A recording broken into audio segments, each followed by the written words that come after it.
At Rosemary's Diner, the clink of cutlery, soft jazz from the jukebox, and the murmur of late-night conversations filled the room. But none of it reached Callie Harper. She moved like clockwork, refilling mugs, wiping down booths, collecting dishes that barely saw a bite. Her apron was stained from the long shift, her sneakers were soaked from a kitchen leak she hadn't had time to fix, and her ponytail drooped the way her spirit often did at the end of days like this. "Table 7 needs more cream," Miriam called sharply from behind the counter, without looking up from her phone. Callie didn't flinch, she was used to it.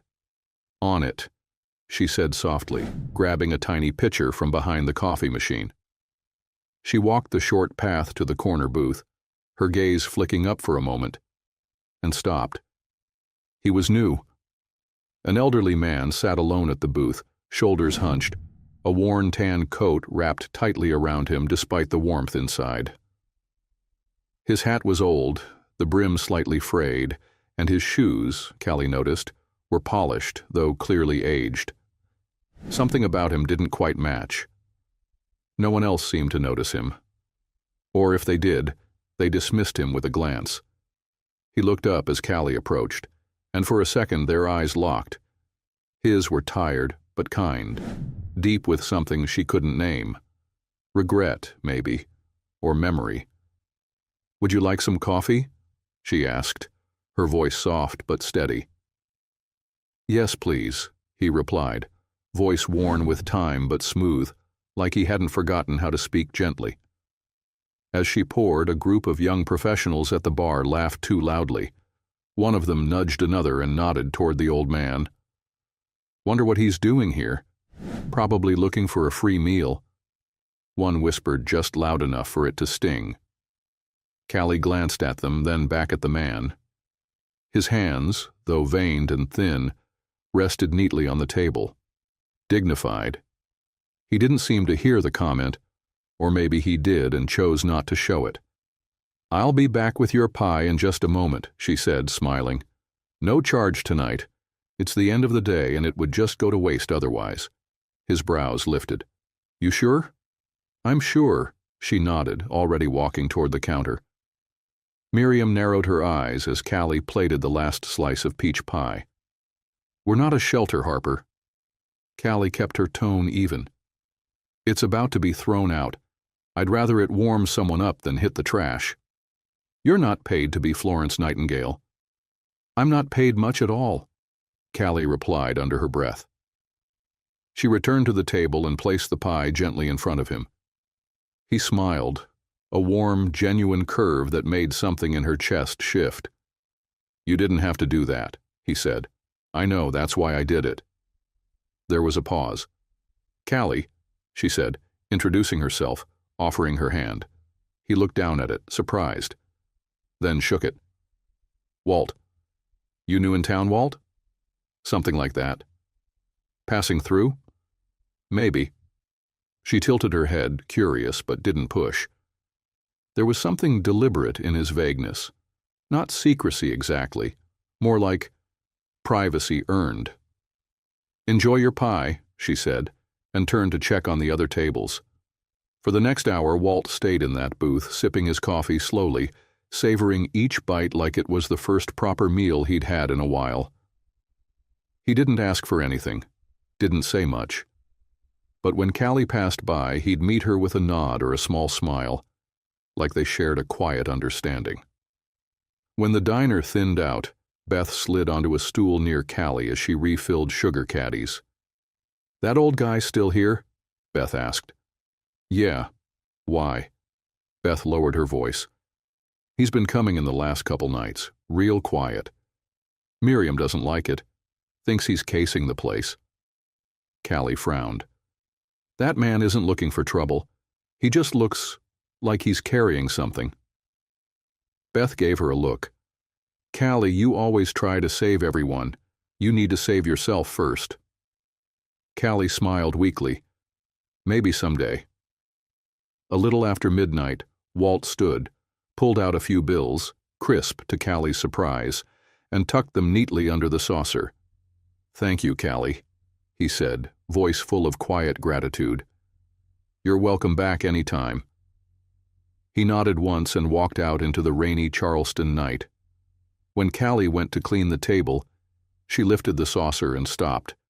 He had left a tip that was more than generous, absurd even.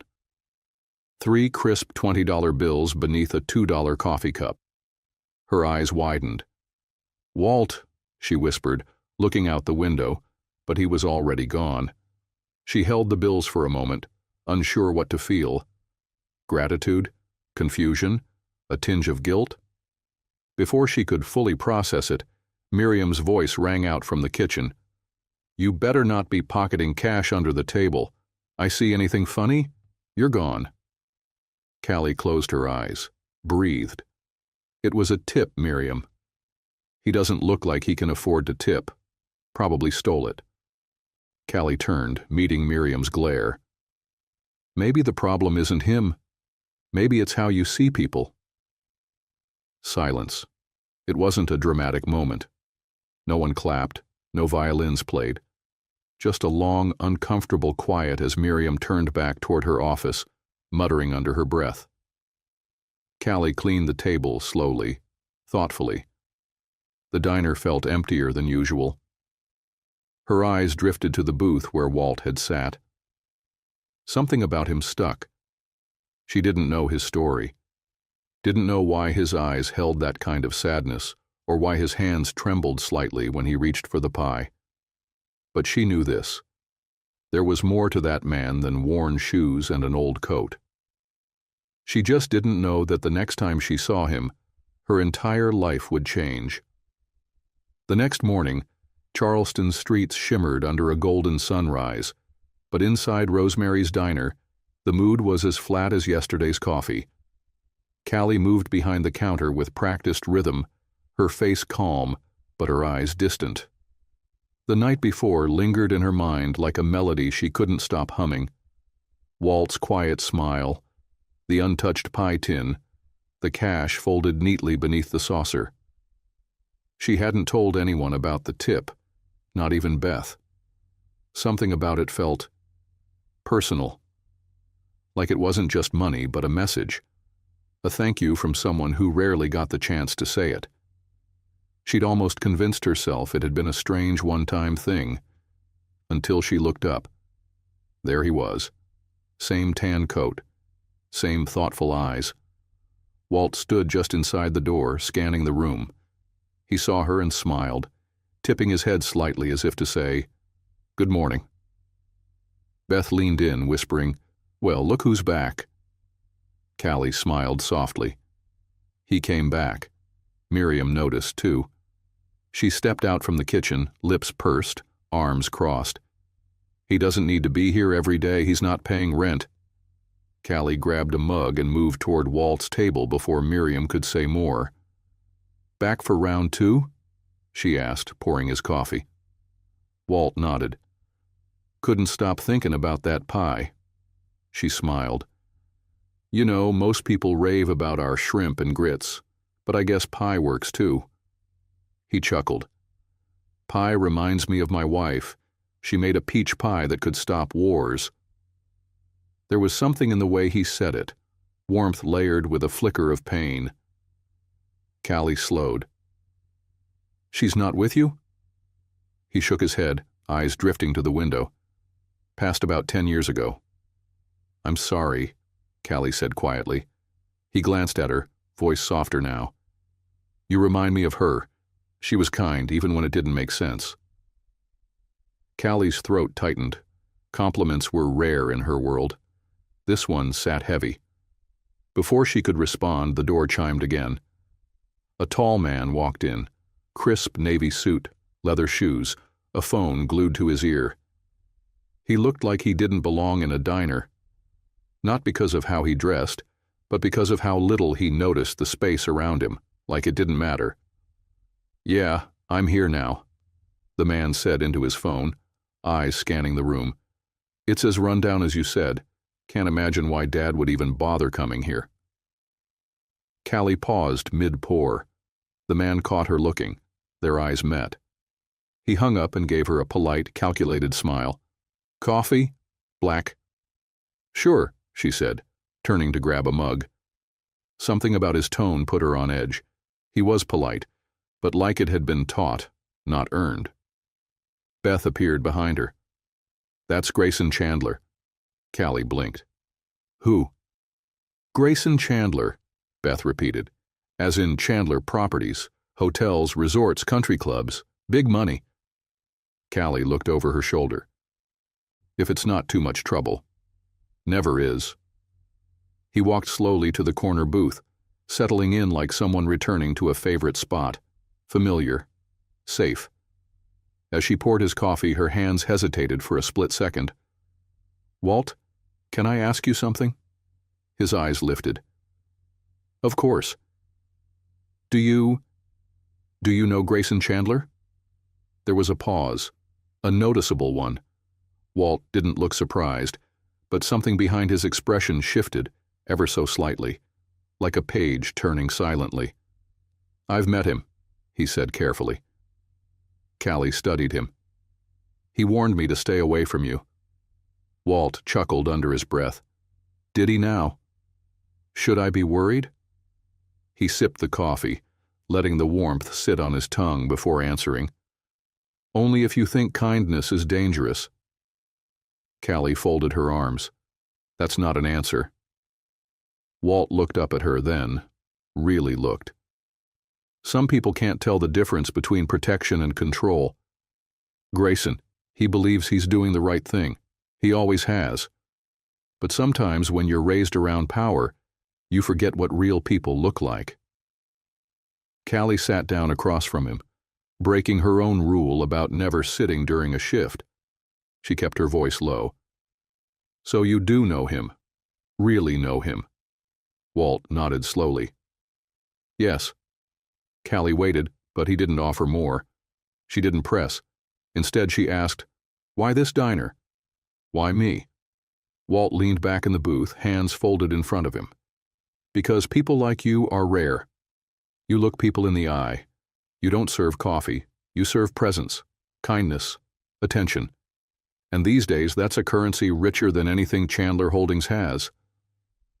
Callie looked away, caught off guard by the intensity in his words.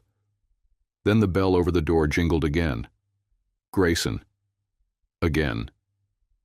He looked more casual today, rolled up sleeves, no tie. But his presence still cut through the room like a cold wind. His eyes went straight to Walt, then to Callie sitting across from him. He frowned. Callie stood immediately. Mr. Chandler. Grayson approached slowly, his hands in his pockets. I hope I'm not interrupting. Walt smiled faintly. Just enjoying some pie. Care to join? Grayson's jaw tightened. I'm not here for pie. Callie stepped between them, instinctively. If this is about yesterday... Grayson looked at her, voice firm but quiet. I just want to speak to him. Alone. Walt gestured to the booth. Nothing I say to you can't be heard by her. Grayson hesitated. Callie looked at them both. Is someone going to tell me what's going on? Walt's voice was soft. He's my son. The diner felt silent, utterly still. Even Beth, who was halfway through refilling napkin dispensers, froze mid-step. Callie blinked. I'm sorry. What? Grayson sighed, rubbing the bridge of his nose. It's true. Callie looked between them. He's your... Walt nodded. He hasn't called me Dad in years. But yes. The silence was thick. Callie finally managed to whisper, Why didn't you say anything? Grayson cut in. Because it wasn't relevant. Walt looked at him calmly. That's always been your problem, son. Thinking people are only relevant if they fit your plans. Callie stepped back, needing space to think. So you've been coming in here, watching me, watching him, and you never thought I deserved to know? Walt stood slowly. It wasn't about deception. It was about seeing who you were before knowing what I had. Grayson's tone sharpened. This is why I didn't want you here. And yet, here I am. Walt replied, voice unwavering. Callie's heart pounded. Everything suddenly felt too loud. Her pulse, the ticking clock on the wall, the hiss of the coffee machine behind her. "I need a minute," she said, stepping away from both of them. Beth followed quietly, pulling her into the kitchen. "You okay?" Callie leaned against the counter, trying to breathe. "Number, I don't know what this is, or why it feels like I just got dropped in the middle of someone else's family drama." Beth placed a hand on her shoulder. "That's because you did. But Callie, look at me. This isn't just a story. It's your story now, too."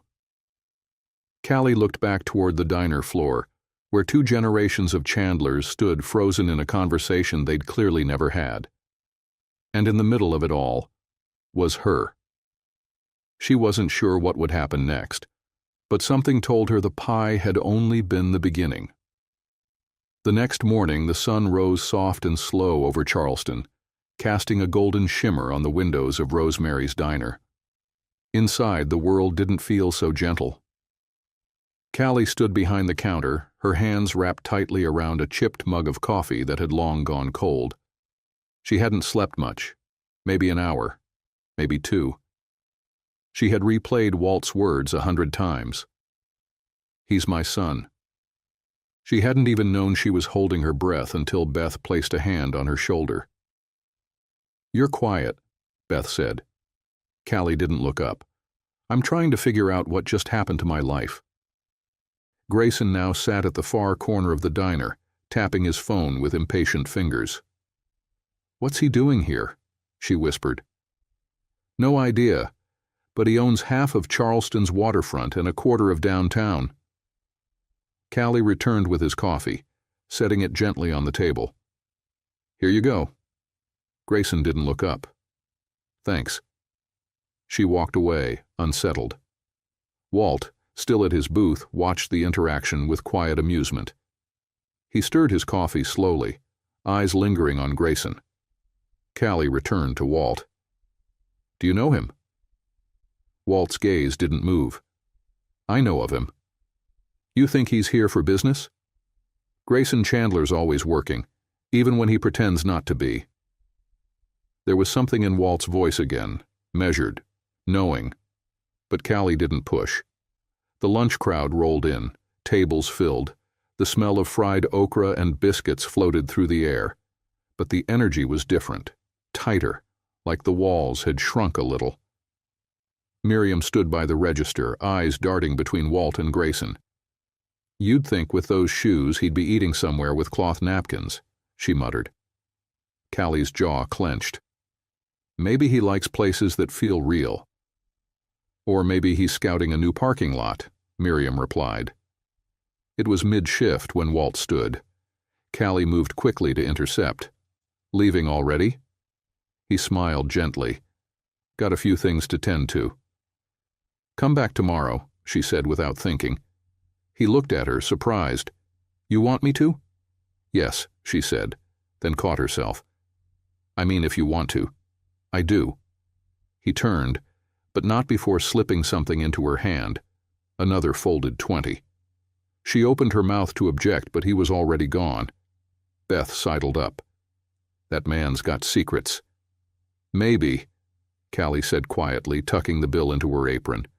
"But he's not the one I'm worried about." Grayson was still seated, still tapping at his phone. But now, his eyes were watching her. Later that afternoon, after the last customer had gone and the blinds were drawn halfway to block the glare, Grayson stood and approached the counter. Callie was wiping down the surface when he spoke. "You're Callie, right?" She turned, startled. "Yes?" He studied her for a moment. "You've served him every day this week." She blinked. "You mean Walt?" He nodded. "That's his name?" "You didn't know." Grayson ignored the question. "He's not who he says he is." Callie folded her cloth slowly. "He hasn't said much at all." Grayson's jaw tightened. "Stay away from him, just be careful." Callie met his gaze. "With all due respect, Mr. Chandler, I think I can decide who's kind to me." Grayson didn't reply right away. Then, almost to himself, he murmured, "That's what worries me." And with that, he left. Callie stood alone behind the counter, the hum of the fridge the only sound in the room. She didn't understand what was going on, but something told her. Walt wasn't just an old man with good manners and a sweet tooth. And Grayson Chandler wasn't just a man in a suit. Whatever this was, it had just begun. The next day came with a haze of humidity and unanswered questions. Charleston's air clung to Callie as she unlocked the diner just before sunrise. The city outside was quiet, but inside her mind things were stirring too fast to settle. Grayson Chandler's warning echoed from the day before. Stay away from him. Why? What could Walt, sweet, tired-eyed Walt, possibly be hiding? She had replayed that conversation all night, trying to make sense of it. There was a tension in Grayson's voice that hadn't felt casual. It was too specific, too personal. Callie sighed as she flipped the open sign and took her spot behind the counter. She hadn't even poured herself a coffee before Beth walked in, tying her apron with one hand and carrying a paper bag in the other. "I brought lemon muffins," she said cheerfully. "Figured you looked like you needed something sweet." Callie cracked a smile. "You're not wrong." Beth leaned against the counter. "So, yesterday." Callie groaned. "You saw it?" Beth smirked.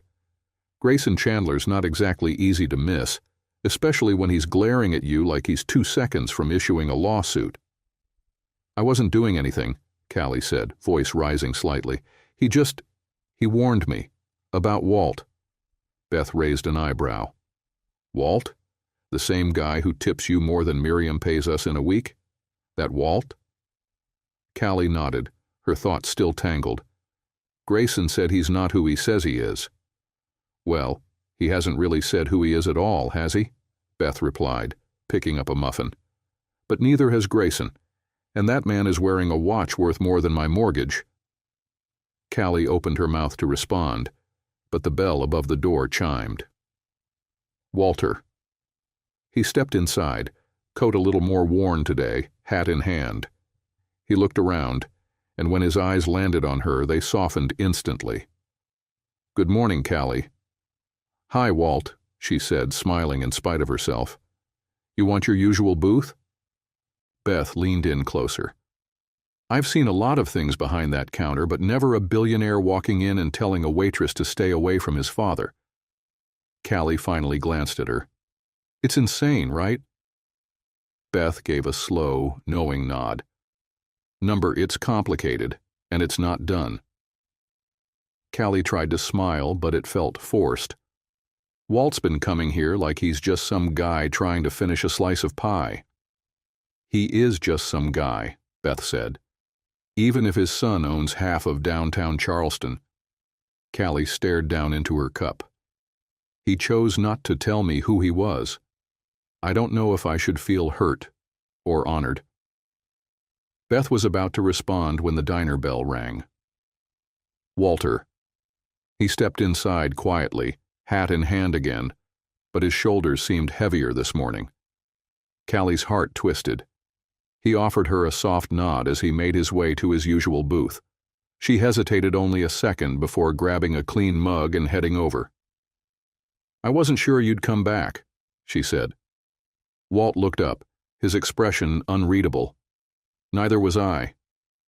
Callie set the mug down. "You didn't have to hide who you were."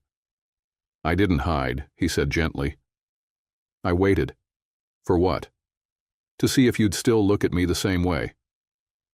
Callie's eyes stung unexpectedly. She blinked it away. "I did." "You did," he echoed, then smiled faintly. "That means more than you know." She sat down across from him, lowering her voice. "Grayson, he didn't seem happy to see you."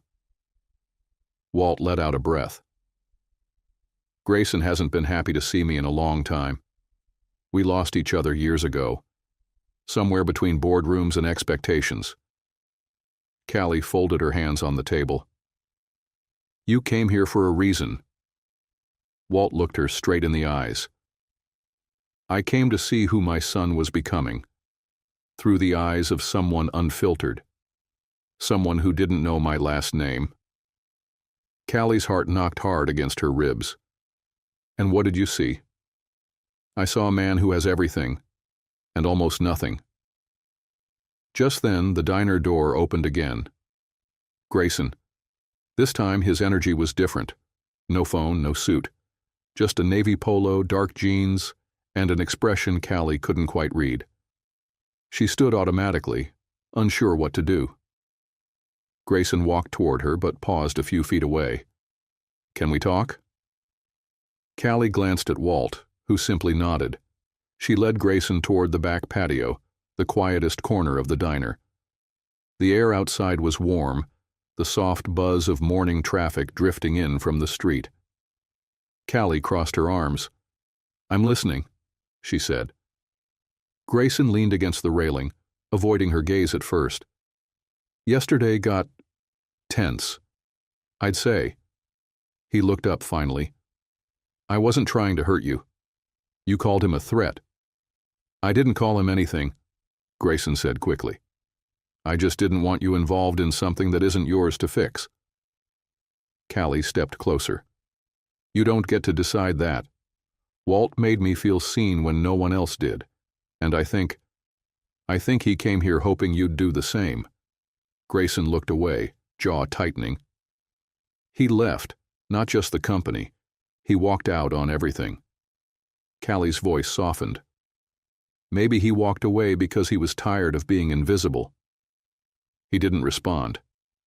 After a long pause, she asked, Why did you come back yesterday? To warn me? Or to check on him? Grayson exhaled. Both. I've been tracking him since he left Savannah 2 weeks ago. He doesn't just disappear unless something's wrong. Callie's eyes narrowed. So this wasn't about me? He finally met her gaze. It became about you. There it was. Something shifted between them. Not tension, not anger. Something unspoken but unmistakable. Callie stepped back. You said you didn't want people in your life who were unpredictable. But maybe the problem isn't unpredictability. Maybe it's control. Grayson took that in without rebuttal. Then, quietly, he said, Do you want to know what I saw when I walked in here the first time? Callie tilted her head. What? I saw a woman who didn't know she was shining. You weren't trying to impress anyone. You weren't performing. You were just there, present. And it stopped me cold. Her heart stumbled. Grayson continued. I haven't seen that kind of realness in years, and it scared me. She tried to speak but couldn't find the right words. So she just looked at him, really looked. Grayson, stripped of titles, money, image, just a man watching someone who had shaken something loose in him. Beth stepped out onto the patio just then. Callie, sorry, but Miriam wants to speak with you. Something about the register. Callie nodded, still dazed. I'll be right in. Grayson stood straight. We're not done talking. She offered a cautious smile. I don't think we are. As she walked away, Grayson lingered on the patio, the distant hum of Charleston alive behind him. Inside, Walt watched through the window. A soft smile tugged at the corner of his mouth. Good, he whispered, sipping his coffee. Now we're getting somewhere. The storm rolled in just after dusk, quiet and creeping. The kind of southern rain that didn't roar but whispered its presence in the way the air turned electric and the sky faded from gold to gray. Inside Rosemary's Diner, the windows fogged gently, casting the interior in a dim glow that felt more intimate than usual. Callie stood at the front counter, wiping down menus that no one ever looked at. Her thoughts wandered. Again. She hadn't seen Walt since the conversation with Grayson. 2 days now, no phone call, no polite nod from the corner booth. Just silence. And Grayson? He hadn't come back either. The distance unsettled her. Beth passed by and nudged her elbow. You're zoning again. Callie didn't deny it. Just thinking. Beth studied her a beat longer, then said, Word around town is that Chandler Holdings is hosting some kind of private gala this weekend. Big donors, big names, invitation only. Callie raised a brow. And how would we know that? Beth grinned. My cousin works valet at the country club. He said Grayson's personal assistant dropped off a guest list this morning. Great, Callie said, folding a napkin a little too tightly. What does that have to do with me? Beth leaned closer. Maybe nothing. Or maybe everything. He hasn't exactly been subtle when he talks to you, Cal. Callie scoffed. That wasn't flirting. That was tense mutual respect. At best. Beth raised an eyebrow. Sure. Keep telling yourself that. Before Callie could respond, the diner door swung open, and in stepped Grayson Chandler, looking completely out of place in the storm. His shirt was damp, the sleeves rolled to his elbows, a drop of water sliding from his dark hair down the side of his face. Callie's breath hitched. Beth muttered under her breath, You were saying? Callie glared briefly, then composed herself as Grayson walked up to the counter, eyes locked on her like he wasn't seeing anyone else in the room. Can we talk? He asked. Is this about Walt? She asked cautiously. Number. This is about you. Beth turned on her heel and disappeared into the kitchen with a knowing smirk. Callie hesitated. I'm working. I'll keep it short, Grayson said.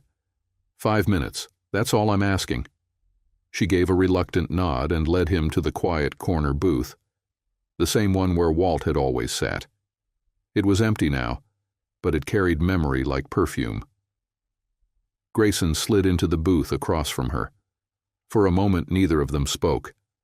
Then he said, I owe you an apology. Callie blinked. For what?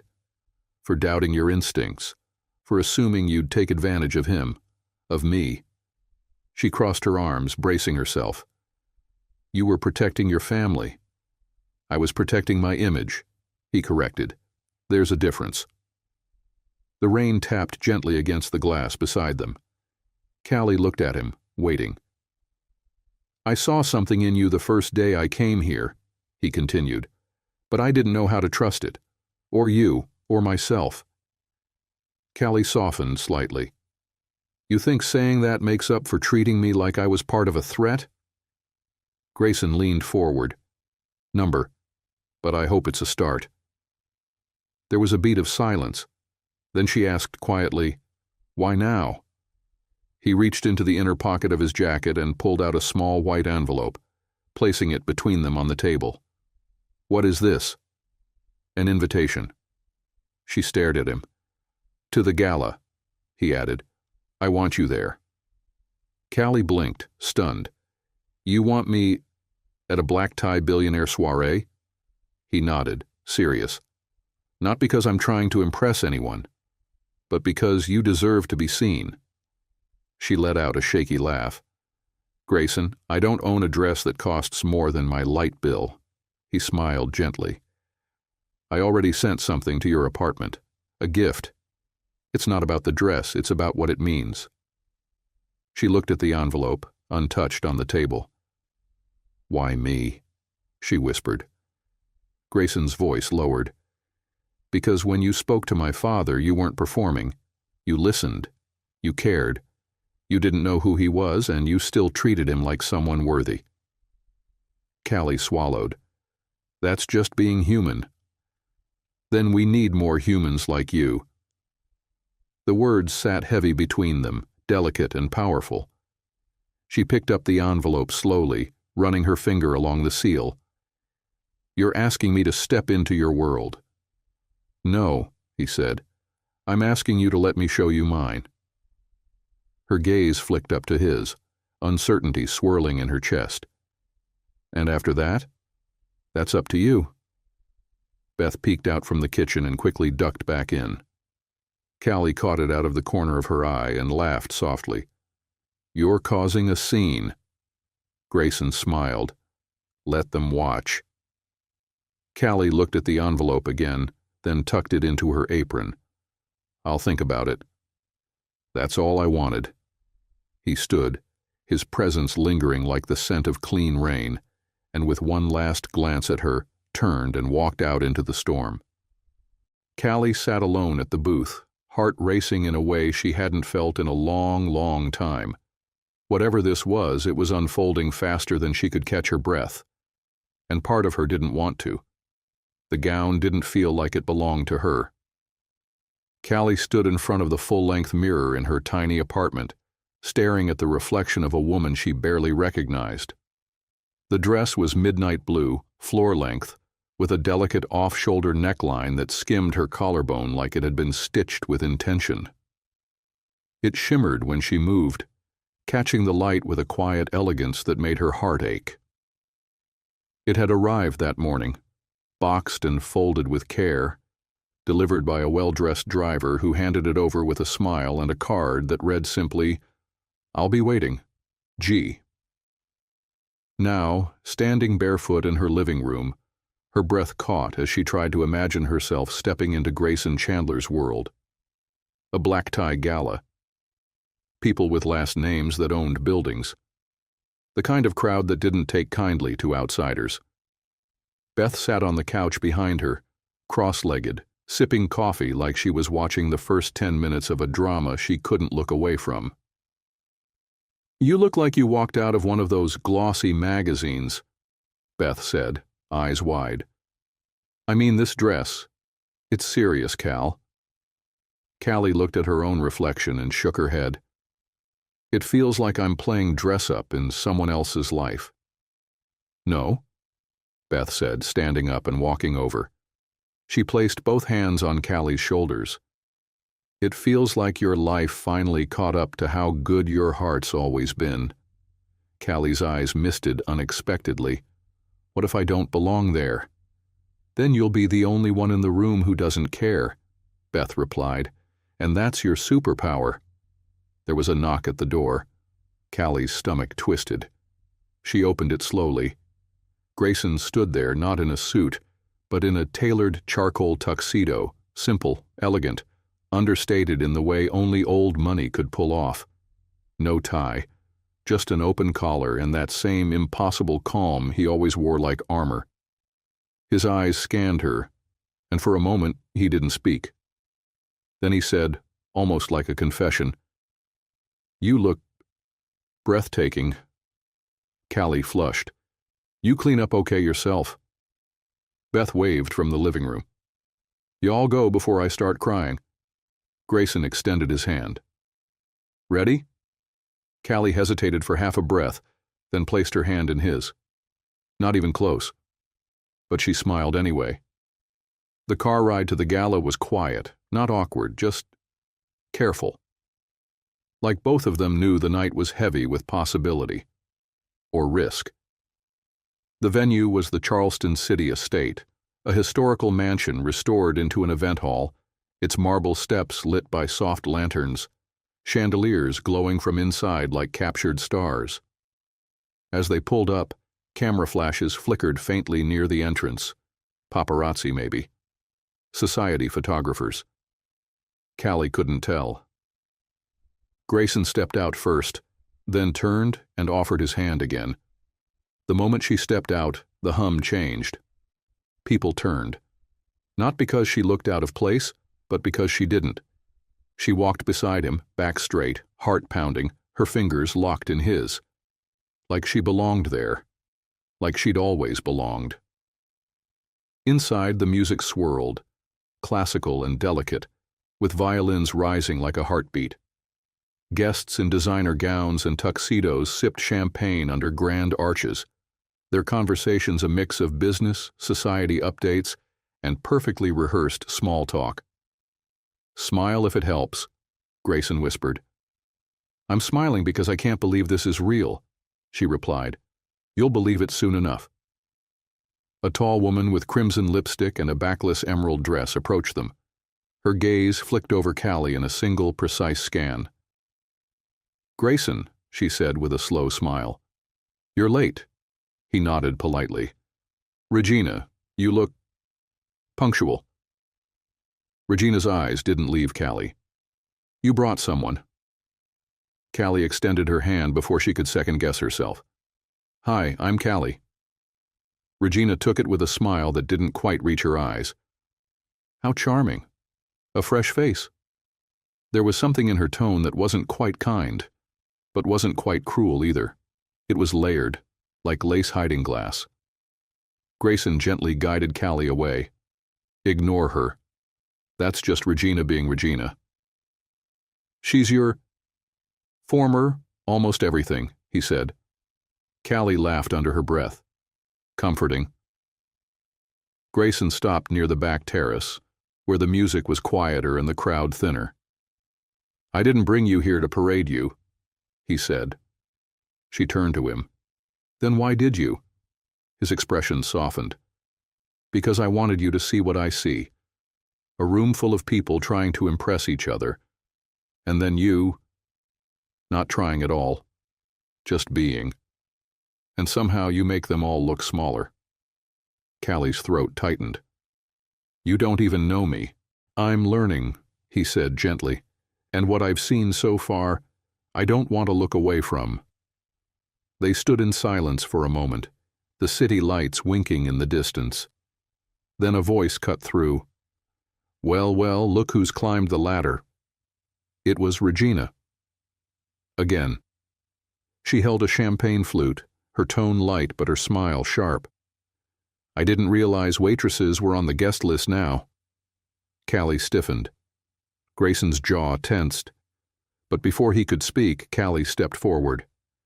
No, we're not, she said quietly. But kindness is. Grace is. And so is the courage to show up in a room full of people hoping you'll feel like less. Regina blinked. Callie smiled gently. So here I am. Regina opened her mouth, but whatever she had planned to say dissolved on her tongue. Grayson looked at Callie like she'd just rewritten the rules of the room. Later, as the night wound down and the music softened to a final lullaby, Grayson walked her to the waiting car. He opened the door, but before she stepped inside, she turned to him. You said earlier that I didn't try to impress anyone. I meant it. She looked at him, truly looked. Then why do I feel like you're the one I keep wanting to impress? He paused, then with the faintest smile said, Because you're the only one who doesn't have to. And for the first time in a long time, Callie felt something she hadn't felt in years. Seen. Not because of what she wore, or who she stood beside, but for who she'd always been. The scent of sea salt clung to the early morning air as Callie stood on the back porch of her apartment, a steaming mug of coffee cradled between her hands. Her dress from the night before hung carefully over the chair beside her, the fabric still catching hints of moonlight in its folds.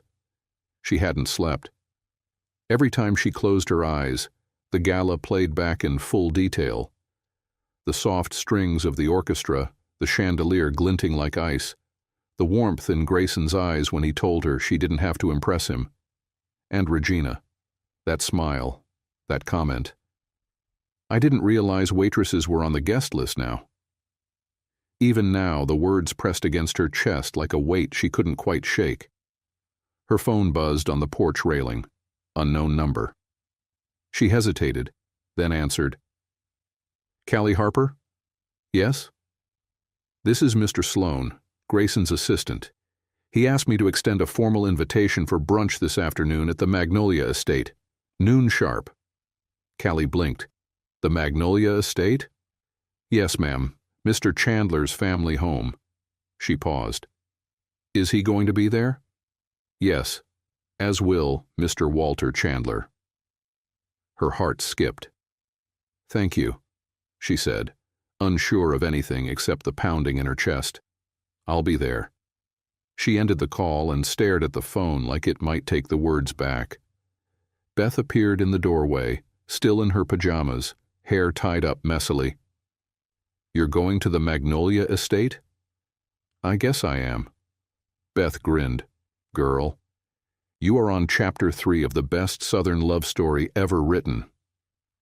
Callie laughed despite herself, but inside, nerves twisted like ribbon around her ribs. By noon she stood at the tall iron gates of the estate, a modest sundress clinging to her knees in the gentle breeze.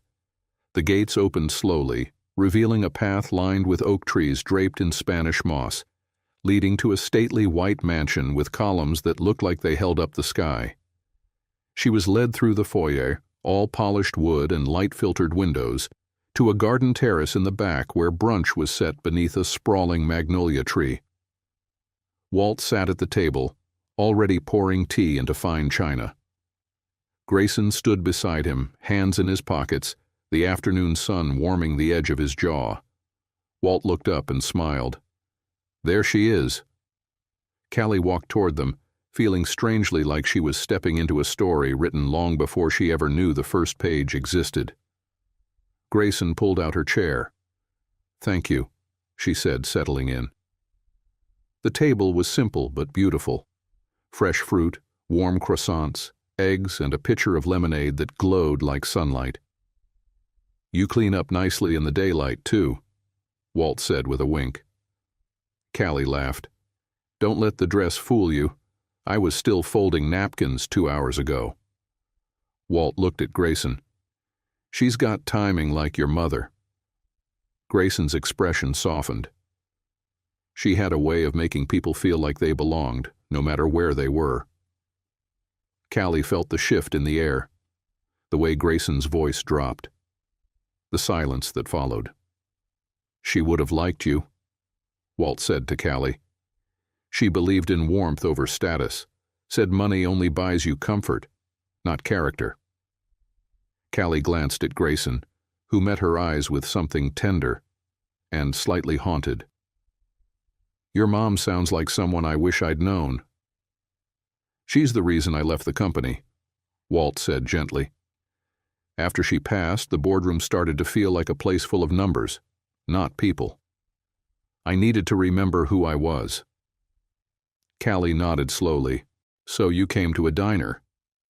"And found you," Walt replied. There was a pause. Grayson spoke next. "I want to ask you something, Callie, and I want you to be honest." She turned toward him, unsure where this was headed. "I'm opening a new location downtown. It's not a hotel, it's a community venue. Events, workshops, local food. Something real, something rooted." Callie's brow furrowed. "Okay. I want you to be part of it," he said simply, "to help build it, shape it." She blinked. "Me?" "You see people," he said. "That's the one thing no one can train. You have instinct, and grace, and guts." Walt added, "And a better eye for people than most executives I've met." Callie tried to catch her breath. "This is a lot," she said finally. "I mean, I serve coffee and clean booths." Grayson leaned forward. "That's exactly why I'm asking you. Because while you were doing that, you were listening, caring, leading." She was silent, then asked softly, "Is this about gratitude or guilt?" His eyes didn't flinch. "It's about respect." The air stilled. She looked at them both. One man who had wandered into her life with kindness and mystery. The other who had entered like a storm and left her spinning. "I need to think about it," she said. "Of course," Grayson replied. "But if I say yes," she added, "I want to help design the kind of place people like me would feel welcome in, not just for show, for real." Grayson smiled. "That's exactly what I want." The wind shifted, brushing the magnolia blossoms just overhead. Callie glanced up, feeling their petals drift like soft whispers. "All right then," she said. "Let's see what we can build." Walt raised his glass. To pie, patience, and the unexpected. They clinked their glasses softly, and for the first time in a long while, Callie didn't feel like a visitor. She felt invited. Callie stood inside the skeleton of the new community venue 2 weeks later, hard hat slightly askew, clipboard in hand, and drywall dust clinging to her jeans. The space didn't look like much yet. Exposed beams, unfinished walls, the echo of every footstep bouncing off the concrete floor, but to her, it felt like promise.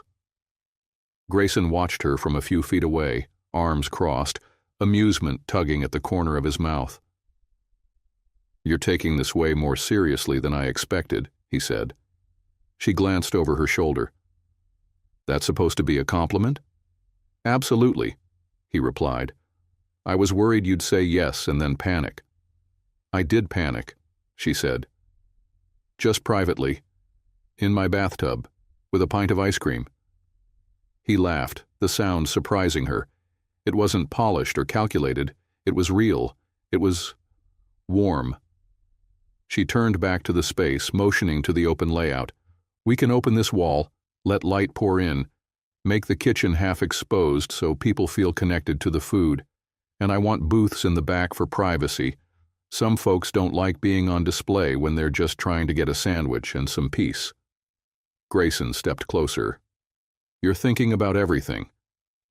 "I'm thinking about what it felt like to walk into places and wonder if I was being judged before I even sat down." He went quiet. Callie didn't look at him as she added, "This place has to feel like it was built by people who've worked for tips, who've mopped floors, not just people who cut ribbons and take credit." When she finally turned, his expression had shifted. No longer amused, but admiring in a way that made her chest tighten. "I like that you challenge me," he said. "Good," she replied. "You need it." He smiled, but it didn't reach his eyes this time. "What?" He hesitated, then said, "Some people on the board are skeptical about your role." Callie raised an eyebrow. "Because I didn't come with a resume printed on linen paper?" "Because they think this is personal." Her jaw set. "Isn't it?" Grayson blinked. "You didn't hire me from a stack of applications. You brought me into your world because you saw something you couldn't define. Something that made you curious. That's personal." He opened his mouth, but she wasn't finished. "But here's the thing," she said, stepping closer. "I'm not here because I want to be your charity case or your small-town success story. I'm here because you offered me a chance to build something real, and I took it.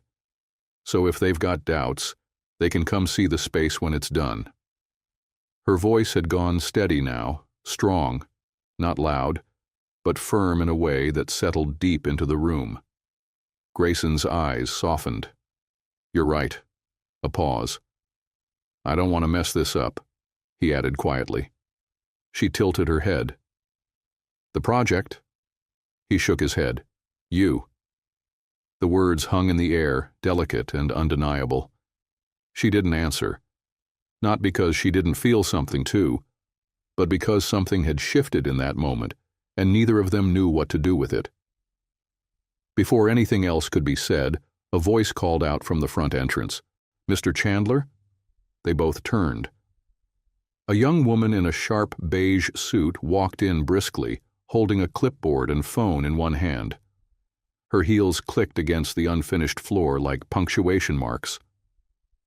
"Sorry to interrupt," she said. "Regina Vaughn is in your office. She said you invited her to discuss interior contracts." Grayson blinked. "I didn't." She insisted. Callie felt the name settle over her like a cold shadow. Grayson turned to her. "I'll take care of it." She nodded, too fast. "Of course." But he didn't move. "Callie," he said, voice low. "This, whatever we're doing, it matters to me." "I know," she said, even though she wasn't sure what this even was anymore. He left. The moment he was gone, the energy shifted. The silence grew heavy. Beth arrived 15 minutes later with 2 coffees and a smirk. "Tell me everything," she said, handing Callie her cup. "Not much to tell," Callie replied. Beth raised an eyebrow. "You're covered in sawdust and tension. Something happened." Callie sat on a workbench, trying to untangle her thoughts. "Grayson," He said he didn't want to mess me up. Beth sipped her coffee. Wow, that's the closest thing to a confession I've ever heard from a Chandler. And then Regina showed up, Callie muttered. Oh. Yeah. Beth sat beside her. You're in it now, huh? I didn't mean to be. Beth smiled gently. Real stories never start with someone meaning to be in them. They just find you. Callie looked out at the space again, the beams, the outlines, the yet-to-be, then down at her hands, still trembling slightly from the weight of it all. Whatever this was, it wasn't just a job anymore. It was a choice. And somewhere in the drywall and design plans, in between every line of blueprints, her heart was starting to draw its own. The late afternoon sun dipped low over Charleston, casting long amber streaks across the polished concrete of the future community venue. Callie stood alone in the center of the main hall, a roll of blue painter's tape dangling from her wrist, her gaze tracing the ceiling where the light pooled like spilled gold. The space had begun to transform. Paint on the walls, the beginnings of a kitchen install, even booths taking shape along the back like quiet promises of comfort. But her thoughts weren't here. They were in the office down the hall, with Grayson and Regina. He hadn't come back. The meeting had stretched on for hours now, long past what could be explained by logistics, and Callie couldn't shake the memory of the way Regina had said his name at the gala.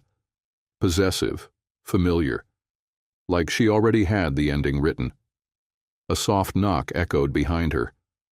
Walt stood in the doorway, hat in hand, smile gentle. "You're working late," he said. Callie smiled faintly. "Didn't feel like going home." He stepped inside, taking in the space with quiet appreciation. "It's coming along." "I think so." He studied her for a moment. "But you're somewhere else." She sighed. "Regina's here, in his office." Walt's smile faded slightly. "Ah." Callie tried to play it off, pacing slowly. "It's not like I have any right to feel anything. I'm just helping build a building." "You're doing more than that," Walt said. "She's beautiful, polished, knows his world. And are unforgettable," he interrupted gently. She looked at him, eyes wide. Walt stepped closer, his voice quiet but sure. "Regina has always known how to command a room, but commanding doesn't mean connecting.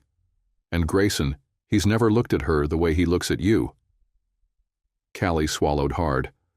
"I don't know how he looks at me." Walt smiled. "Like you remind him of who he wants to be." Just then, the front door opened. Grayson's voice carried through the space, laughing lightly as he walked Regina out.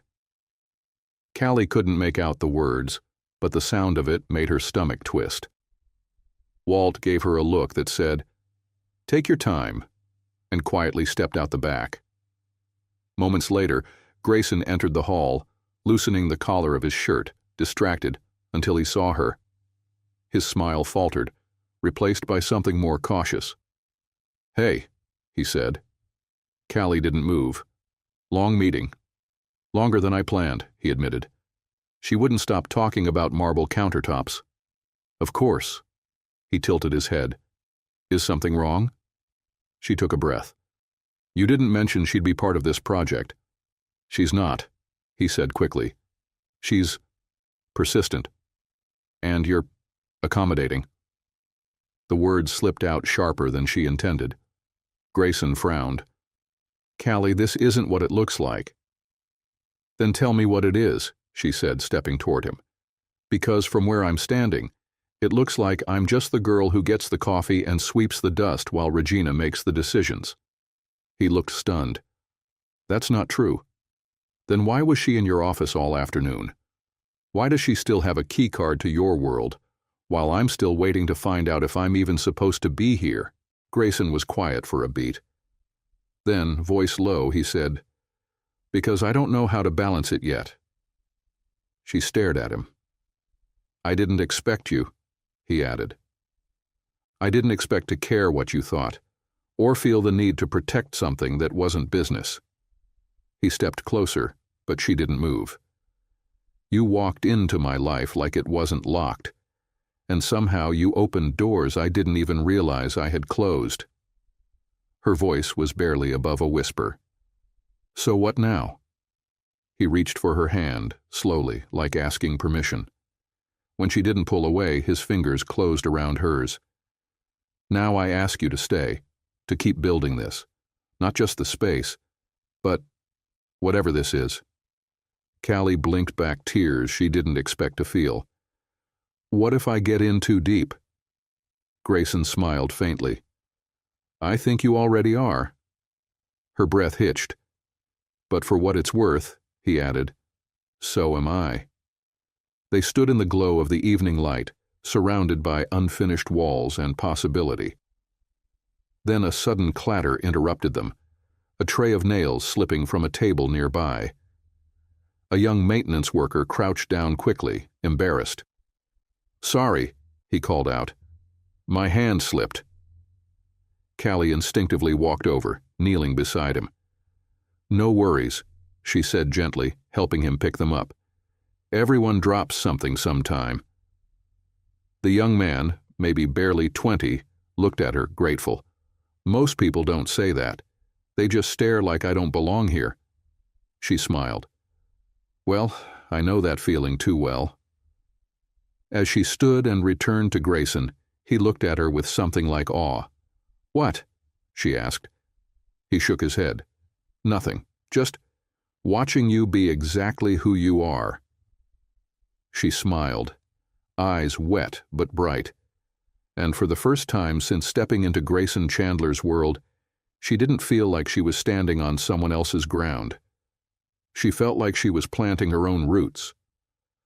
The morning sun filtered through the tall windows of the nearly finished venue, casting soft shadows across the newly sanded floors.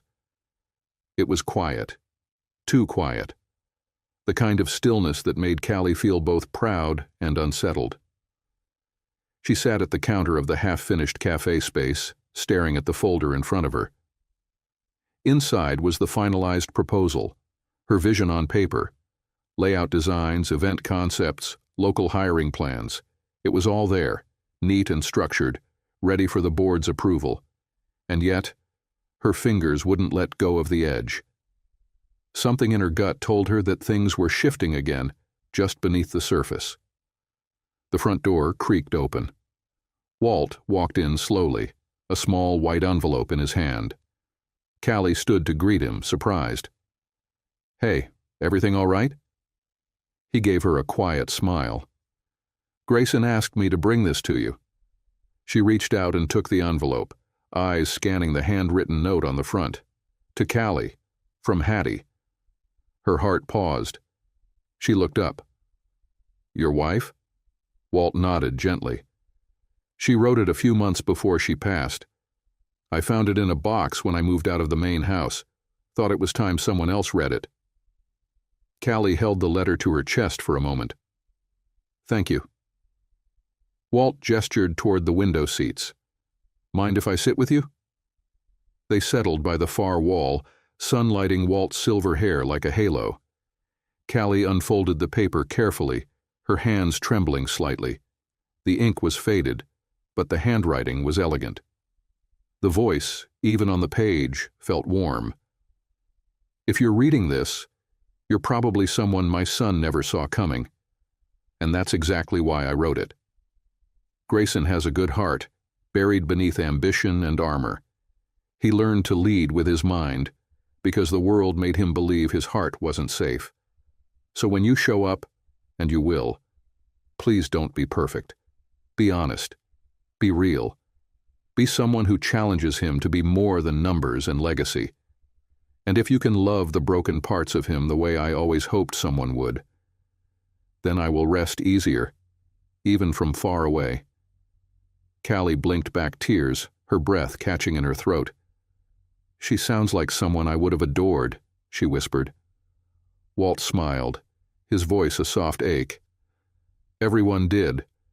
She believed in grace, in timing, and in Grayson's ability to find his way back to himself. Callie folded the letter carefully. "I'm not sure I'm strong enough for all that." "You're stronger than you know," Walt replied. "And sometimes loving someone doesn't mean rescuing them. It just means standing still long enough for them to come back to you." Before she could respond, the main door opened again. Grayson. He looked different today. Not in clothes, but in presence. Lighter somehow. Like something inside him had unknotted. "Hey," he said, approaching slowly. "Can I talk to you?" Walt stood and gave Callie's shoulder a gentle squeeze. "I'll leave you two." Once he was gone, Grayson sat across from her, eyes scanning her face. "I had a conversation with Regina this morning," he said. Callie braced herself. "She offered to buy into the project," he continued.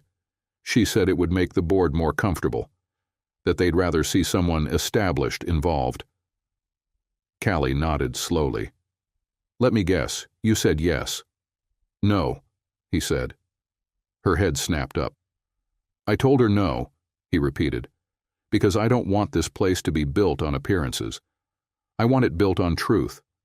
And you've been the only true thing in my life lately." Callie blinked. "That's a big statement." He leaned forward, voice low. "I meant every word." There was a silence between them, charged but not heavy. Then he added, "I also told the board that I wouldn't move forward unless you're part of this officially. Not just as a consultant. As a partner." Her breath hitched.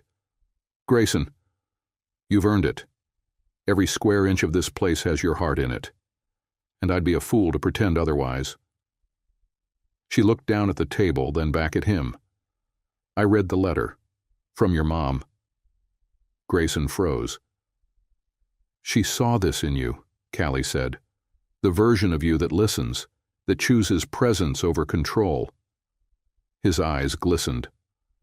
"I'm scared too," she admitted. "But I want to believe this is more than timing, that it's purpose." Grayson reached across the table, taking her hand slowly.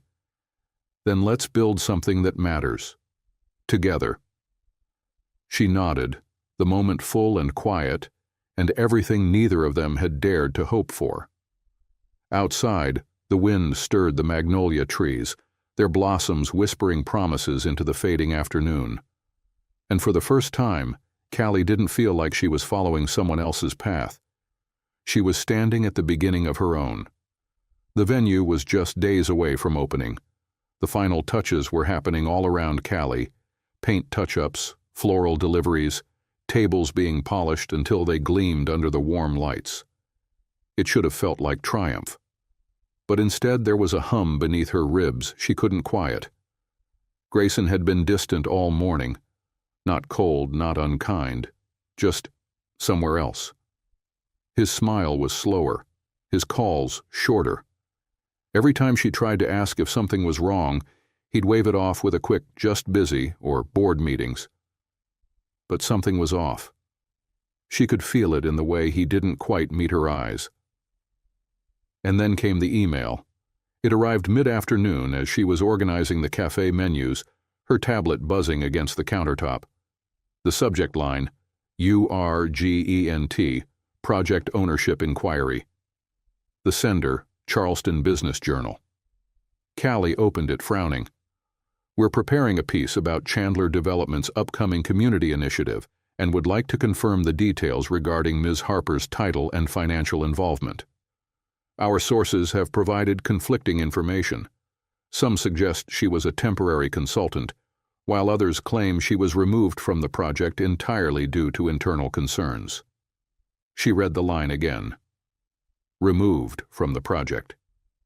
Callie's stomach dropped. She rushed to the office at the back of the venue and opened the shared files on Grayson's server. Her name was gone.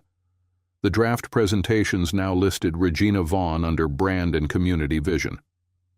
Callie stared at the screen, a cold stillness settling over her. She didn't want to believe it, didn't want to leap to conclusions, but this wasn't a misunderstanding. Her name had been erased.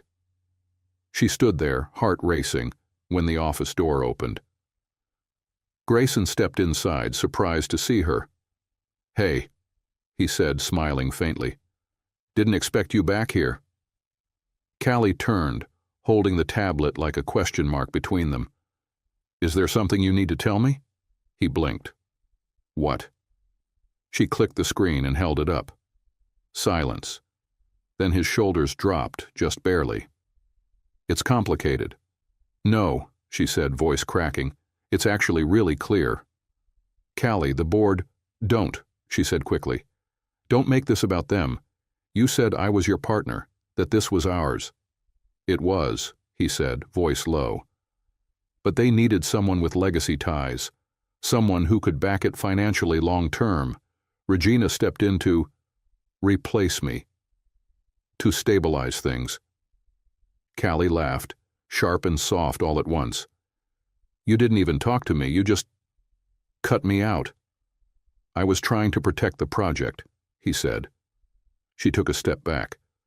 You were trying to protect yourself, from being questioned, from having to explain why someone like me had a seat at the table." "Callie." "I gave you everything," she said, voice trembling. "Ideas, heart, belief. I believed in you. Not the brand, not the money. You." His face fell. "It was never about you not being enough. But it was never about me being enough either, was it?" He opened his mouth, closed it. No answer. She set the tablet on the desk, gently, like the silence between them might shatter if she wasn't careful. "I don't belong here," she whispered. "Not because I can't keep up, but because the moment things got hard, you chose convenience over courage." Grayson looked gutted. "I didn't mean to hurt you." "But you did," she said. "And the worst part is, I saw it coming. I just didn't want to believe it." The air between them buzzed with everything unsaid. Then she walked past him, slow, steady, out the office, through the venue she had dreamed into existence, past the booths and the counters and the light fixtures she'd picked by hand. Beth met her at the door, her eyes immediately searching Callie's face. "What happened?" Callie's voice was barely a breath. "I'm not on the project anymore." Beth's eyes widened. "What?" Callie just shook her head. And then, without another word, she walked out into the Charleston heat. She didn't cry. Not then. Not until she was back in her apartment, dress crumpled at the foot of her bed, lights off, blinds closed. And then the tears came. Quiet and long and aching. Because it hadn't just been a job. It had been a promise. And now, it was gone.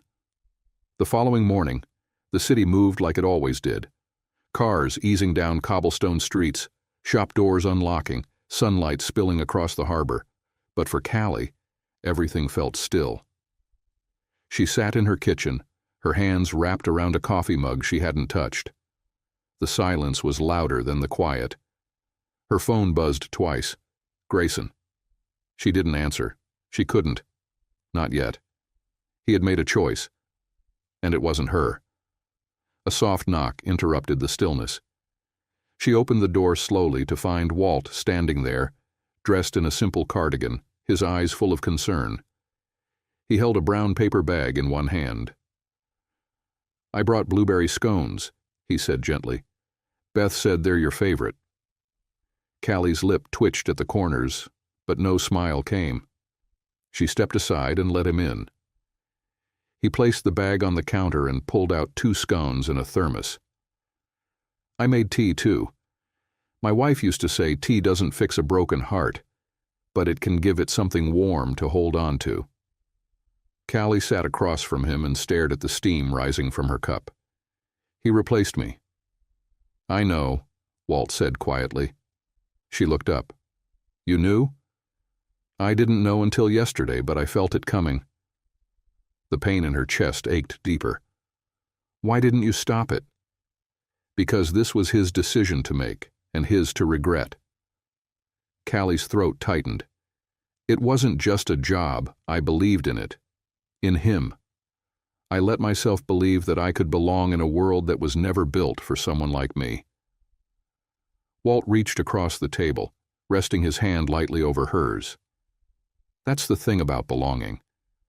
It's not about being allowed in. It's about knowing your worth before anyone else does. She blinked back tears. I trusted him. Walt's voice cracked just slightly. So did I. A long pause settled between them. Then Walt leaned back and looked out the window.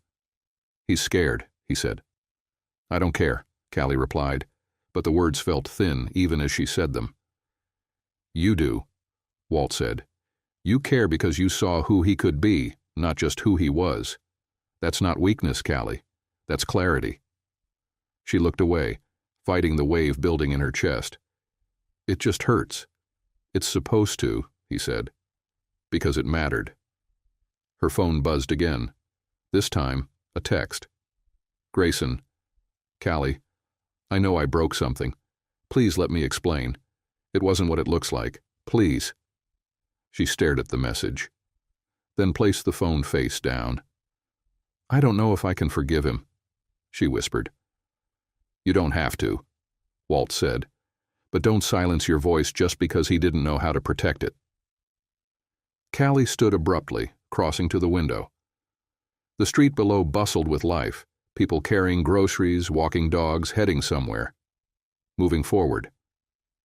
And she stood still, until her phone buzzed again. But this time it wasn't Grayson. It was Beth. Beth. Walt just collapsed at the venue. Ambulance is here. It's bad. Callie's breath caught. She turned sharply, eyes wide. Walt's brows furrowed. What's wrong? It's you, she whispered, shaking her head. This text says you collapsed at the venue. Walt blinked, confused. Then his face softened in understanding. It's a mistake, he said. Beth must not know I left. Callie grabbed her bag. We're going back now. The car ride was silent, the tension thick. When they arrived, staff were standing in confused clusters out front. Callie rushed to Beth, who looked up and gasped. Oh my God, you're okay, Beth said to Walt. I thought someone said they saw you fall behind the kitchen. We called it in. Walt placed a calming hand on her arm. I left earlier. But I'm touched you care so much. Beth exhaled hard, clutching her chest. Well, don't do that again. But Callie wasn't laughing. She was staring at the doorway. Grayson stood there, and he looked wrecked. Eyes red, shirt rumpled, tie loose. He looked like a man who had just sprinted through panic. His gaze landed on Walt, relieved, then on her. And he stopped breathing. Callie turned to Beth. Can you give us a minute? Beth nodded and tugged Walt gently toward the front of the building. Now it was just the two of them. Grayson spoke first. I thought he was... When I got the call, I couldn't breathe. Callie said nothing. He stepped closer. I haven't stopped thinking about you, about what I did. I was scared, Callie. Not of you, of them, of losing control, of being told that who I chose wasn't acceptable. So I listened to fear, and I hate that I did. She crossed her arms, tears pressing hot behind her eyes. You didn't just erase my name from a project, Grayson. You erased me from your life. I know, he said, broken, and I regret it more than anything I've ever done. She looked at him, eyes burning.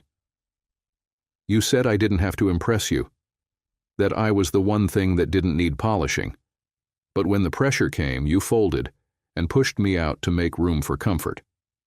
I failed you, he said, but I don't want that to be the end of our story. She stared at him for a long moment. Then, voice quiet, she said, You have to earn your way back. Grayson stepped closer, hands open. Tell me how. She met his eyes, and for the first time since it all fell apart, she saw the truth shining in them. Not perfection, not excuses, just a man who had broken something and wanted to rebuild it from the ground up, with her, or not at all. She didn't say yes. Not yet. But she didn't say no either, and that was enough to begin again. A week passed. Callie hadn't seen Grayson since that moment outside the venue. He hadn't called. He hadn't texted. And strangely, she hadn't expected him to. Not because he didn't care. She knew now that he did. But because for once, she needed him to act without being asked. She returned to work at Rosemary's, slipping back into the rhythm of early mornings and short breaks, and the scent of coffee baked into her skin. Beth kept hovering like a mother hen, refilling cups that didn't need refilling and asking if Callie was okay in the softest voice possible. "I'm not okay," Callie finally admitted one morning, wiping down a booth. "But I'm open." Beth blinked. "To what?" Callie straightened. "To whatever's next. Even if it's just me figuring out what my own dream looks like without someone else writing it for me." Beth stared at her for a second before nodding. "Well, that's the most main character energy thing you've ever said." They both laughed, and for a moment the pain felt lighter. That afternoon, just before closing, an envelope arrived. No return address, just her name in a familiar script. Inside was a letter. "Callie, no business letterhead, no branding, just me. I told you I wanted to earn my way back, and I've spent every day since trying to figure out what that looks like. Not just to you, but to the man I want to be. You asked me to rebuild. So I started with something that mattered to you. Come to 215 Beaufane Street at 7 p.m. No pressure, no speeches, just possibility." Callie read it 3 times before she exhaled. Then she looked at the clock. 6:02 p.m. The address was familiar. It had been an old cafe space, shuttered for months. A cozy brick building tucked between a bookstore and a florist. She remembered walking past it years ago and thinking, this place could be magic if someone just believed in it again. She stood in front of it now, the city buzzing behind her, and stared at the flickering open sign in the window. Her hands trembled as she pushed the door open, and froze. The inside was glowing, not finished, not polished, but glowing. The walls had been painted a soft sage green. The counters were refurbished wood, worn just enough to feel real. Booths lined the back wall, the same design she had sketched in her notebook months ago. And at the center, a chalkboard sign read, "Rosemary's Community Cafe, opening soon." She stepped inside slowly, breath catching as she turned in place. It was her dream, and he'd built it. "Grayson?" she called out, voice breaking. He stepped from the back kitchen, sleeves rolled, paint still smudged on one hand. "I know it's not perfect," he said quickly, "but I tracked down the lease, talked to the landlord, and got a small team together. Everything here, it's based on your designs, your notes, even the little corner reading nook you wanted for people who needed quiet." Callie stared at him, speechless. "I wanted to give you something that couldn't be taken away," he said. "Not by the board, not by politics. Something that was only yours. A place where people like us, like you, could walk in and feel seen." She shook her head, tears already slipping down her cheeks. "Why are you doing this?" He stepped closer. "Because I was wrong. About everything. And I didn't know how to fix what I broke. So I started by giving back what I took." Her voice was a whisper. "This is too much." "No," he said gently. "This is just enough." They stood in silence, surrounded by soft lights and unfinished dreams, now laid out in brick and wood and memory. Then Grayson took a slow breath. "I don't want to run anymore. I don't want the version of success that means I end up alone in a glass office. I want something real, something built on honesty and effort, and a woman who serves coffee like she's saving souls." Callie laughed through her tears, covering her mouth. He reached into his pocket and held out a small key. "Partners?" he asked. She stared at the key, then at him, the man who had broken her heart, and then dared to do the hardest thing, own it, and start again. She took the key, and for the first time since it all fell apart, she felt whole. "Partners," she whispered. Grayson smiled. Then she stepped into his arms, not because she was swept off her feet, but because she chose it, every beat of it, with her eyes wide open. Outside, the city moved on, unaware. But inside that little café on Beaufin Street, something extraordinary had begun. Again. The grand opening of Rosemary's Community Café was just 3 days away. Callie stood barefoot in the middle of the dining room, her apron covered in flour and hope, watching the final touches come together.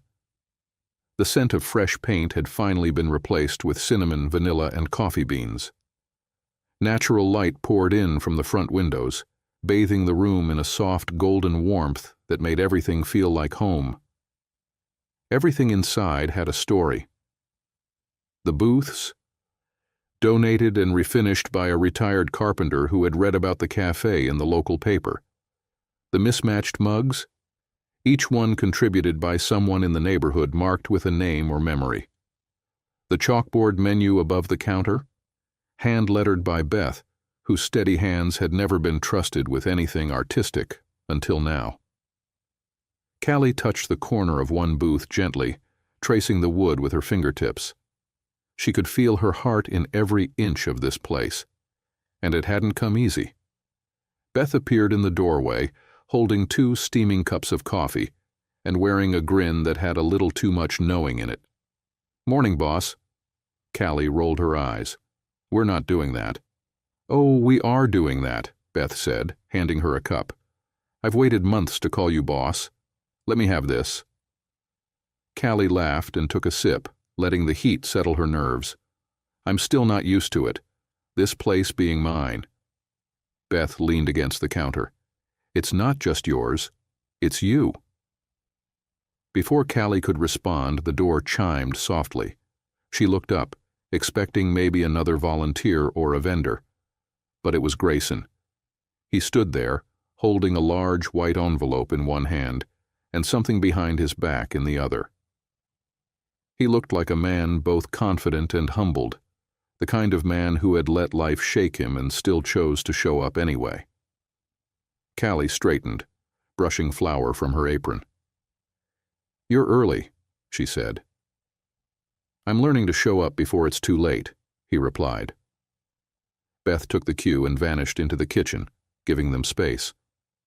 Grayson approached slowly, placing the envelope on the counter. "What's that?" she asked. He slid it toward her. "An updated ownership document, full transfer of the lease. This place is officially yours. Completely." Her eyes widened. "Grayson." "I meant what I said," he interrupted. "You built this. I just helped tear down the walls that needed tearing." She opened the folder and scanned the signatures. Her name was there, alone. No co-signers, no footnotes, just her. "I don't know what to say." "You already said yes," he replied, pulling the other hand forward. In it was a single magnolia blossom, just beginning to bloom. He held it out to her. "This doesn't fix everything, I know that. But I wanted to give you something simple, quiet, something that feels like the start of something, not the end of anything." Callie took the flower carefully, fingers brushing his. They stood there, sunlight between them, the weight of everything they had lost and found filling the space. "I had doubts," she admitted softly. "When I left, I didn't know if I could ever walk back toward you." "I wouldn't have blamed you if you hadn't," he said. "But I was always going to try." She smiled gently. "You did more than try." His voice dropped. "I'm still trying." They were quiet for a long moment. Then Callie asked, "Are you afraid?" Grayson nodded once. terrified. Me too. And then, just like the day they met, the moment didn't rush. It settled, grounded, real. Later that night, the cafe filled with soft light and soft voices. A few friends gathered early to help test the space. There were warm pastries on the tables, local musicians tuning guitars in the corner, and laughter that spilled out onto the sidewalk like a welcome sign. Callie stood near the front, watching it all happen like it wasn't just a room, but a heartbeat. And beside her, Grayson, not as a shadow from a powerful name, not as a man trying to rewrite the past, but as someone who had chosen this place, this version of himself. Her hand found his under the table. Quietly, naturally. He didn't squeeze it. He held it, the way you do when something matters. And for the first time, the room didn't feel like a project. It felt like home. 6 months later, Charleston was deep in spring. The kind of season that made the city bloom with stories, real ones. Not the kind you told for show, but the kind that lived quietly in cracked sidewalks, handwritten notes in window panes, and the smell of cinnamon drifting from a corner cafe. Rosemary's Community Cafe had found its rhythm. It opened early, stayed busy, and somehow, every morning, still managed to feel like a fresh beginning. There were mothers with strollers and books in hand, teachers sipping coffee before school, and old couples who came just to sit by the window and feel remembered. And at the heart of it all, Callie. She moved through the space like it had always been hers, greeting by name, laughing from the belly, knowing how to listen with her whole presence. She still wore an apron most days, but now there was something new in the way she stood. Rooted, certain, soft but unshakable. The story of the cafe had made its way around town, and then beyond. A feature in a regional magazine, a spot on local news, a flurry of write-ups online calling it the place where kindness got a second chance. Callie never chased the press, but when someone asked how it happened, she always said the same thing. It started with a cup of coffee and a man who saw me. On a bright Sunday morning, the cafe was closed for a private event. Sunlight spilled in through the windows, catching dust motes that danced like confetti. A string quartet played softly in the corner, tucked between flower arrangements and guests in linen and lace. The smell of magnolia blossoms lingered in every corner. Beth adjusted a small sign near the entryway. Closed today, for love.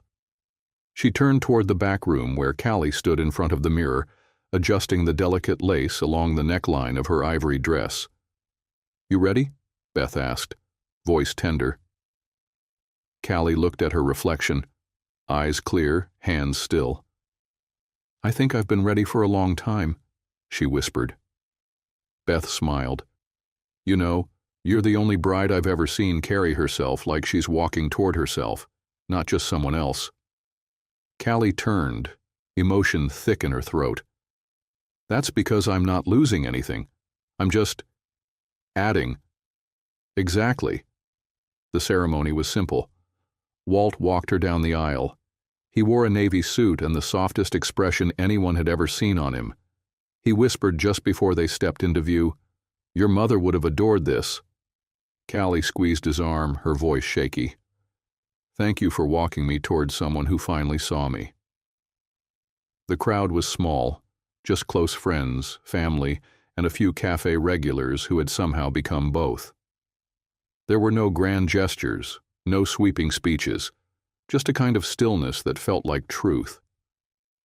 Grayson stood at the front of the room, hands folded, eyes fixed on her like she was the only real thing in the world. And when he spoke his vows, it wasn't rehearsed. It wasn't perfect. It was honest. "I loved you first because you didn't need me, and then I loved you harder when I realized you chose me anyway. You didn't try to change me. You reminded me of who I wanted to be before the world told me who I had to be. I vow to protect what we build, not just walls and doors, but trust, joy, purpose, us." Callie blinked through tears, then spoke with a voice both steady and soft. I spent a long time thinking I had to stay small to be safe. That big love wasn't built for people like me, but then you saw me when I wasn't trying to be anything. And I realized love isn't about who fits beside you. It's about who makes you feel free in your own skin. I vow to keep choosing freedom, and to keep choosing you. They didn't kiss immediately after. They smiled, held hands, and just stayed there, letting the moment wrap around them like sunlight through glass. Later that night, after the tables had been cleared and the music softened into memory, Callie stood alone in the quiet cafe. Her dress still flowed behind her as she walked through the space, fingertips grazing the counter, the booths, the chalkboard that now read, "Love served here daily." She turned when she heard footsteps. Grayson leaned in the doorway, jacket off, sleeves rolled, that same tired and happy grin he'd worn all day. "You okay?" he asked. She nodded slowly. "I'm better than okay." He stepped in, pulling her gently into his arms. "We made it." "We're making it," she corrected. "One honest thing at a time." They stood there for a long while, no rush to move. Just heartbeats, breath, the scent of vanilla and something beginning. "I have something for you," he murmured. Callie raised a brow. "Another key?" He chuckled. "Number better." He reached into his jacket pocket and pulled out a folded piece of paper. She opened it, brow furrowing. It was a blueprint. A second location. "Grayson." "It's yours," he said, "if you want it. To mentor someone else. To give someone else their start. Or not. No pressure. Just possibility." Callie stared at him, overwhelmed. "You once told me you weren't trying to impress me," she said. "But you do. Every single day." He kissed her forehead. "Because you taught me how." They left the cafe hand in hand, walking slowly through the quiet Charleston night. No fanfare, no stage lights, just the gentle rhythm of two people who had been torn down by life and then chose together to build something better from the ground up. Not perfect, not polished, just real. And in a world full of people trying to be seen, sometimes the bravest thing you can do is truly see someone else and choose them anyway.